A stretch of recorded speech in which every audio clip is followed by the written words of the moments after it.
Hi students, today 12th Maths chapter 2 exercise 2.5 la 8 sum பார்க்கலாம்.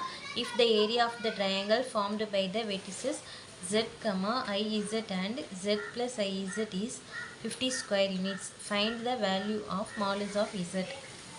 ஒரு triangle இருக்குது, அதில் 3 பாயிண்ட்டுமே கொடுத்துருக்காங்க. z1 iz ஒன்று z plus iz ஒன்று. ஓகேவா, அதை நம்ம வந்து z1 z2 z3ன்னு எடுத்துக்கலாம்.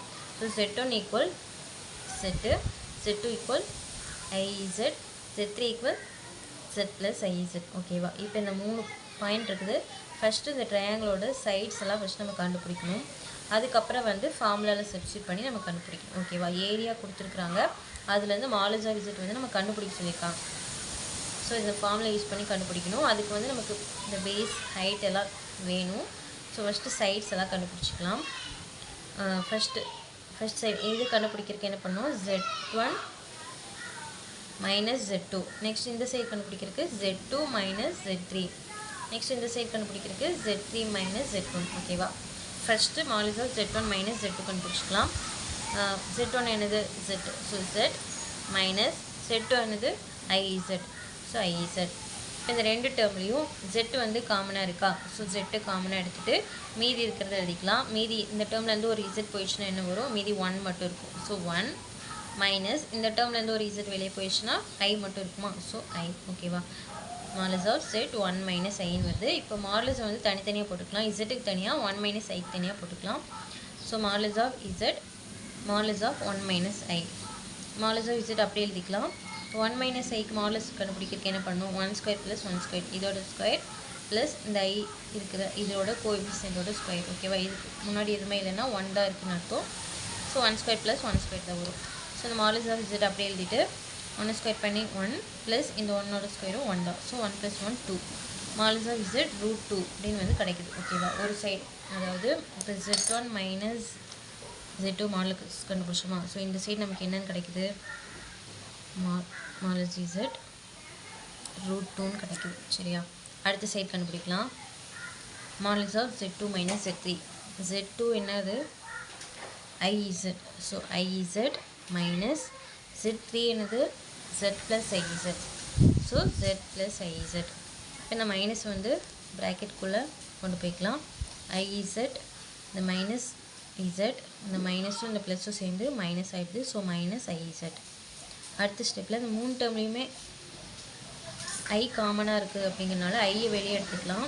சாரி, z காமனாக இருக்கிறதுனால z வெளியே எடுத்துக்கலாம். z வெளியே எடுத்துட்டோன்னா இதில் என்ன இருக்கும், வெறும் i மட்டும் இருக்கும். இதில் z போயிடுச்சுன்னா என்ன இருக்கும், -1 மட்டும் இருக்கும்.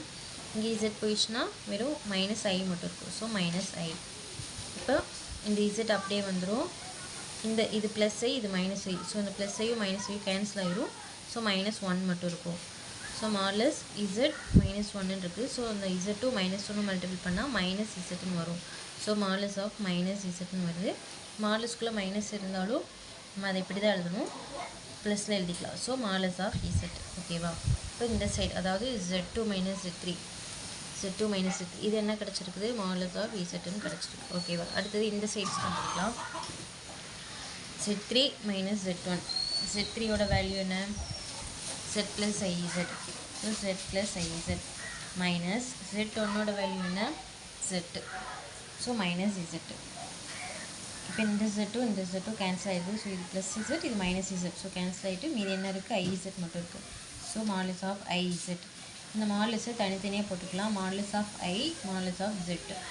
மாலஸ் ஆஃப் i இது பேர் என்ன, எப்படி கண்டுபிடிப்போம், மாலஸ் இதில் இருக்கிற கோஎஃபிஷியன்ட்டோட ஸ்கொயர் தான். ஓகேவா, ஸோ √1 ஸ்கொயர், இங்கே ஒன்றுமே இல்லைன்னா அதுக்கு 1 இருக்குன்னு அர்த்தம். So 1 square. இந்த மாலஸ் ஆஃப் z அப்படி எழுதிக்கலாம். இந்த 1 ஸ்கொயர் பண்ணால் 1 தான். ஸோ √1ன்னு வருது. இந்த மாலஸ் ஆஃப் z வருது. 1 ரூட்லேருந்து வெளியே எடுத்தாலும் 1 தான். So modulus of z 1 into modulus of z modulus of z தான். ஸோ இந்த சைடு என்ன தான் கிடைக்குது, மாலஸ் ஆஃப் z தான் கிடைக்குது. ஸோ இதுவும் என்ன தான், மாலஸ் ஆஃப் z தான். ஓகேவா, இப்போ 3 சைடு கண்டுபிடிச்சாச்சா. இப்போ ஃபார்முலா என்ன இருக்குது, 1/2 BHன்னு இருக்குது. இப்போ பேஸ் வந்து ஈஸியாக கண்டுபிடிச்சிடலாம், b மாலஸ் ஆஃப் z. h நம்ம எப்படி கண்டுபிடிப்போம், hன்னு ஒன்று வேணுமா, ஸோ இது வேணும். நம்ம எப்படி கண்டுபிடிக்கிறது, ஸோ இது வந்து ஒரு ஃபஸ்ட்டு என்ன கண்டுபிடிச்சிக்கலாம்னா, இது ஒரு செங்கோண முக்கோணமா அப்படின்னு சொல்லி நம்ம ஃபஸ்ட்டு கண்டுபிடிச்சிக்கலாம். கண்டுபிடிச்சிட்டு அதுக்கப்புறம் ஹைட் வந்து ஈஸியாக கண்டுபிடிச்சிடலாம். செங்கோண முக்கோணமான்னு கண்டுபிடிக்க என்ன பண்ணுவோம், ரெண்டு சைடோட ஒரு ரெண்டு சைடோட ஸ்கொயரோட கூடுதல் வந்து இன்னொரு சைடோட ஸ்கொயர் இருக்கணும். ஓகேவா? அதாவது modulus of z square plus modulus of z square equal modulus of z root 2 the whole ஸ்கொயர்னு வரும். ஓகேவா? அதாவது இங்கே பாருங்கள், இப்படி ஒரு ட்ரையாங்கிள் இருக்குது அப்படின்னா இதுக்கு நம்ம என்ன கண்டுபிடிச்சோம்? Modulus of z. இதுக்கு வந்து மாடுலஸ் ஆஃப் z. இதுக்கு என்ன கண்டுபிடிச்சோம்?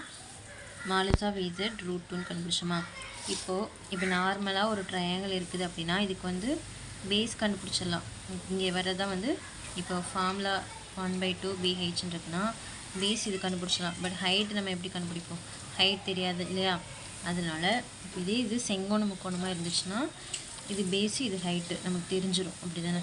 ஸோ நமக்கு வந்து இது செங்கோண முக்கோணமா அப்படிங்கிறத வந்து ப்ரூவ் பண்ணணும் ஃபஸ்ட்டு. அதுக்கு என்ன பண்ணணும்? இதோட ஸ்கொயர் ஈக்குவல் இதோட ஸ்கொயர் ப்ளஸ் இதோட ஸ்கொயர். ஓகேவா? அதாவது AB square equal AC square plus BC square. இதை ப்ரூவ் பண்ணிட்டோம் அப்படின்னா இது செங்கோண முக்கோணம் தான் அப்படின்னு சொல்லி நம்ம கன்ஃபார்ம் பண்ணிக்கலாம். அதுக்கப்புறம் கீழே இருக்கிறது பேஸாகவும் இதை ஹைச்சாகவும் வச்சு இந்த ஃபார்முலா தான் சப்ஸ்டிட் பண்ணிக்கலாம். ஓகேவா? அதுக்கு ஃபஸ்ட்டு இது ஒரு செங்கோண முக்கோணமானு ப்ரூவ் பண்ணிக்கலாம். ஸோ இதோட ஸ்கொயர் ஈக்குவல் இதோட ஸ்கொயர் ப்ளஸ் இதோட ஸ்கொயர். இது வந்து ஈக்குவலாக வந்துருச்சு அப்படின்னா இது ஒரு செங்கோண முக்கோணம் தான். ஓகேவா? பார்க்கலாம். So modulus of z root 2 the whole square equal modulus of z square plus modulus of z square. அதாவது இதோட square modulus of z root 2 இதோட square equal modulus of z square plus modulus of z square. இப்போ இது ரெண்டும் ஈக்குவலாக வந்துருச்சு அப்படின்னா இது செங்கோண முக்கோணம் தான். ஓகேவா? இப்போது இது ஸ்கொயர் பண்ணுறதுக்கு இது தனியாக ஸ்கொயர், இது தனியாக ஸ்கொயர் பண்ணிக்கலாம். So modulus of z square root 2 square. Root 2 square பண்ணால் என்ன வரும்? 2 தான் வரும். பாருங்கள், ரூட் 2 இன்ட்டு ரூட் 2ன்னு வருமா? ரூட் ஸ்கொயர் எப்படி வரும்? ரூட் 2 இன்ட்டு ரூட் 2ன்னு வரும். 2 2 இருக்கனால ஒரு 2 நம்ம வெளியே எடுத்துருவோம். ஸோ ரூட் 2 ஸ்கொயர் வந்து வெறும் 2ன்னு வரும். Next modulus of z square plus modulus of z square. ரெண்டு மாடுலஸ் ஆஃப் z ஸ்கொயர் இருக்குது. ஸோ இது என்னது? 2 மாடுலஸ் ஆஃப் z ஸ்கொயர். ரெண்டு ப்ளஸ் பண்ண என்ன வரும்? 2 மாடுலஸ் ஆஃப் z ஸ்கொயர் வரும். ஸோ இந்த பக்கம் ஈக்குவலாக வந்துருச்சா? இந்த சைடும் மாடுலஸ் ஆஃப் z ஸ்கொயர் 2 இருக்குது, இங்கேயும் 2 மாடுலஸ் ஆஃப் z ஸ்கொயர் இருக்குது. ஸோ ரெண்டு பக்கமும் ஈக்குவலாக வந்துருச்சு. அப்போ இது என்னது தான்? ஒரு செங்கோண முக்கோணம் தான். கன்ஃபார்ம். ஓகேவா? இப்போ இதில் நம்ம பேஸ் என்னது? b வந்து மாடுலஸ் ஆஃப் zன்னு எடுத்துக்கலாம், h வந்து மாடுலஸ் ஆஃப் zன்னு எடுத்துக்கலாம். ஸோ இந்த ஃபார்முலாவில் இன்னும் வந்து நம்ம ஈஸியாக சப்ஸ்டிட் பண்ணிடலாம். So area equal 1/2 BH. ஏரியாவுக்கு வந்து 15 சொல்லி கொஸ்டினில் கொடுத்துருந்தாங்க. 50 ஸ்கொயர் யூனிட்ஸ்ன்னு சொல்லி கொஸ்டின்லேயே கொடுத்துருக்காங்க. ஸோ ஏரியாவுக்கு வந்து 15 போட்டுக்கலாம். 1/2 பிக்கு என்னது? Modulus of z. ஹைச்க்கு என்னது? Modulus of z. நெக்ஸ்ட்டு இந்த 1/2ன்னு இருக்கா, அந்த 2 வந்து ஈக்குவலுக்கு இந்த சைடு கொண்டு போய்க்கலாம். ஈக்குவலுக்கு இந்த சைடு போகும்போது மல்டிப்பிளில் போகும். ஸோ 50 இன்ட்டு 2ன்னு வரும். நெக்ஸ்ட்டு இந்த மாடுலஸ் ஆஃப் z இந்த மாடுலஸ் ஆஃப் z மல்டிபிள் பண்ணும்போது மாடுலஸ் ஆஃப் z ஹோல் ஸ்கொயர்னு வரும். ஓகேவா? இப்போ 50 2 மல்டிபிள் பண்ணால் 100. மாடுலஸ் ஆஃப் z ஸ்கொயர் அப்படியே போட்டுக்கிறேன். இப்போ இந்த ரெண்டையும் பிளேஸ் மாற்றி எழுதியிருக்கிறேன். அதாவது மாடுலஸ் ஆஃப் z ஸ்கொயர் இந்த சைடும் 100 இந்த சைடும் எழுதியிருக்கிறேன். Modulus of z square equal 100ன்னு இருக்கா? இப்போது மாடுலஸ் ஆஃப் z மட்டும் தான் நமக்கு கண்டுபிடிக்க சொல்லியிருக்காங்க. ஸோ மாடுலஸ் ஆஃப் zக்கு என்ன வரும்? ரூட் 100. அதாவது இங்கே ஸ்கொயர் போகுது அப்படின்னா இங்கே வந்து ரூட் வந்துடும். இந்த சைடு ஸ்கொயர் போகுதுன்னா இங்கே வந்து ரூட் வந்துடும். ஸோ ரூட் 100 தான் என்னது? Modulus of z. ஸோ இந்த 100 ரூட்லேருந்து வெளியே எடுத்தால் என்ன வரும்? 10 வரும். ஸோ அதாவது 10 × 10 தான் என்னது? 100. ஸோ 2 10 இருக்கிறனால ஒரு 10 நம்ம வெளியே எடுக்கும்போது வெறும் 10 மட்டும் வரும். So modulus of z equal 10 answer வருது. ஓகேவா? அவ்வளோதான். தேங்க்யூ.